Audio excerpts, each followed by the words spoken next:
assunto, que é o assunto aqui da nossa pauta. Eu não quero entrar aqui nas questões políticas. Quase nada, né? Hoje só brincadeira. Eu já vou anunciar aqui que eu não quero entrar numa Sem questão treta, política, mas eu quero entrar numa questão do desdobramento da família, porque hoje eu vi o vídeo da moça, da Débora Rodrigues, que é a Que passou cabeleireira que passou batom na estátua, e ela confessando tudo que fez e pedindo clemência. Ela que tem 2 filhos, um de 6 anos e um de 11, e que assim a família está destruída. Ela está a mais de 200 quilômetros da sua cidade, da sua família.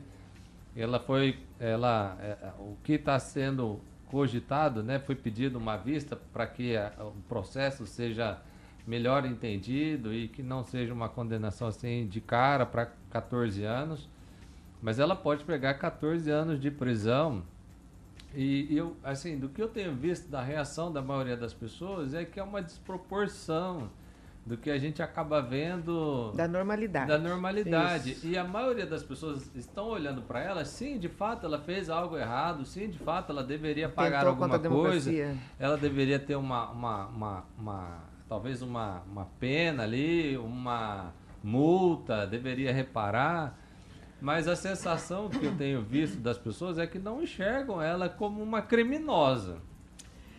E aí, nesse caso, toda a situação familiar, né, os filhos, uma criança de 6 anos, de 11 anos, porque, separada assim, da mãe. A gente entende que se há regras, tem que ser cumpridas, né? Um país, ele só vai ter uma ordem se forem cumpridas as regras que estão colocadas aqui. É por isso que existe a lei. Eu estudei o direito e a lei veio para isso. Mas porque todo mundo tem que cumprir, em meio de uma civilização, precisa existir as regras para que todos convivam bem. Sim. Agora é o seguinte, ela não passou batom na testa do ministro, né? Ela não entrou lá e foi na cara do presidente e passou nada. Ela fez uma coisa morta numa estátua. Tá bom, foi contra algo que aí é o símbolo do país, alguma coisa desse tipo. Tudo bem, mas vamos tentar negociar essa pessoa. Ela não é uma criminosa. Sim. Ela não saiu matando ninguém e nem causou dano a ninguém. Não é verdade? A não ser os que estão ofendidos com isso. Mas, enfim, eu acho que assim, 2 pesos, 2 medidas, né? Quando é para um lado, parece que as coisas são mais amenizadas, e quando é para o outro lado, vem aí com toda a lei, aí impõe. Aí a lei funciona, aí acham-se artigos nas leis que possam condenar com muitos anos de prisão. Então, essa é a minha visão. E assim, tem que corrigir?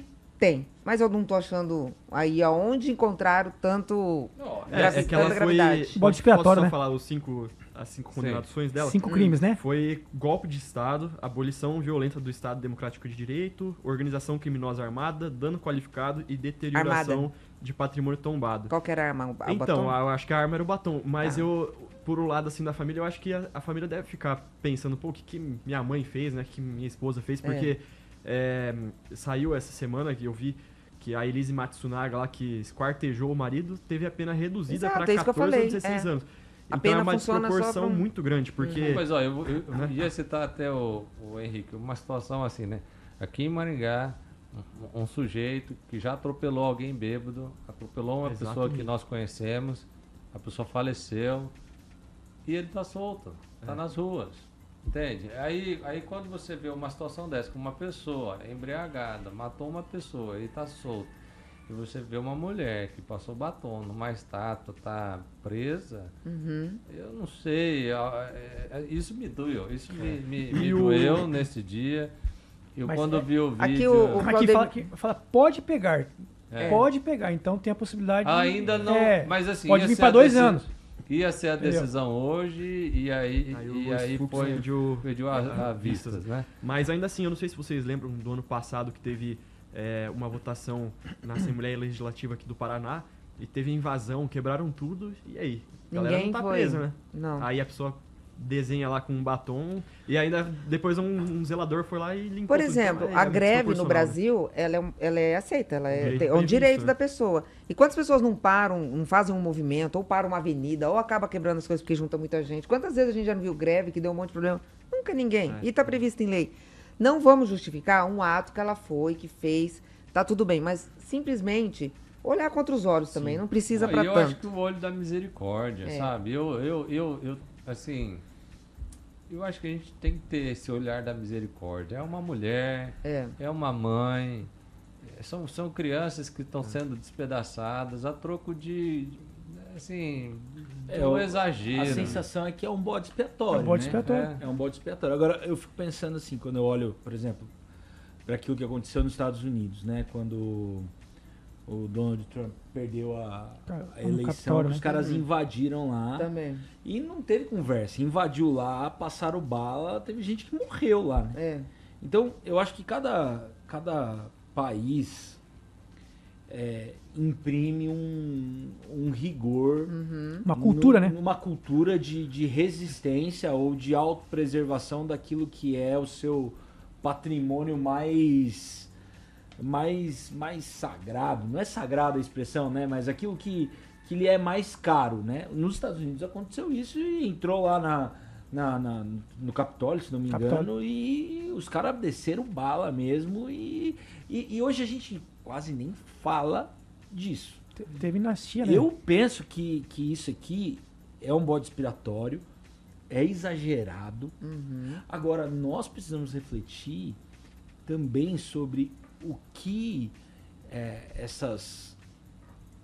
esses movimentos políticos causam em nós enquanto sociedade. Porque a gente também encontrou nesses movimentos, seja para defender direita ou esquerda, pessoas dispostas a abandonar suas casas e a correr um risco e se expor de maneiras complicadas também, né? Sim. Mas, Felipe, não sei se vocês chegaram a ver que teve uma carta que ela fez para o STF falando que ela foi participar achando que seria uma manifestação normal, como já aconteceram diversas. Que tava tendo no país inteiro.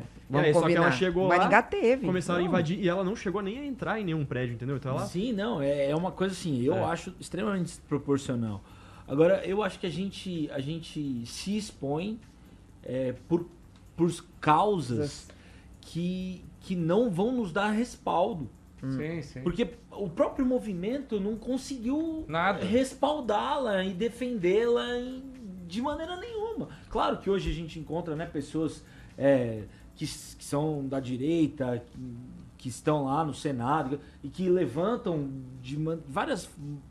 por várias vezes essas situações e precisa ser combatido de fato, mas eu vejo, é igual torcida de futebol, gente. Tem gente que perde a vida em duelo de torcida.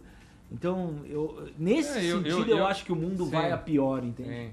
Mas acho que nós já estamos, espero eu, né, amadurecendo nesse aspecto para que a gente não se destrua mais por conta da política. Espero que tenhamos essa É uma evolução. O Brasil tem só 500 anos aí. É uma evolução, né? Muito bem. Henrique Lacerda, seu boa noite. Boa noite, Rodrigo. Boa noite, Carioca e todos aqui da bancada. Boa noite pra você.